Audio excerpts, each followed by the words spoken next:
সৃষ্টির শুরুতে ভগবান ব্রহ্মা ভাবতেন, আমি সৃষ্টিকর্তা, আমার জ্ঞানের তুলনা নেই।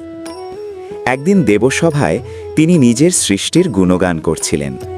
দেবতারা নীরব, কেউ কিছু বলল না। ঠিক তখনই সাদা বসনে বিনা হাতে আবির্ভূত হলেন মা সরস্বতী। তিনি মৃদু স্বরে প্রশ্ন করলেন, হে ব্রহ্মদেব, জ্ঞান কি অহংকার বাড়ায় নাকি বিনয় শেখায়? ব্রহ্মা কোনো উত্তর দিতে পারলেন না। মা সরস্বতী তার বীণার একটি তার স্পর্শ করলেন। মুহূর্তের মধ্যেই ব্রহ্মা বেদ ও মন্ত্র ভুলে গেলেন। তিনি বিস্ময়ে কাঁপতে লাগলেন। ব্রহ্মা কাঁপতে কাঁপতে বললেন, মা, ক্ষমা করো, অহংকার আমাকে অন্ধ করেছিল।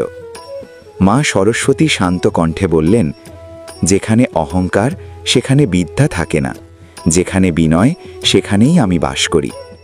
এই কথা বলে তিনি আবার বীণা স্পর্শ করলেন। ব্রহ্মার জ্ঞান ফিরে এলো।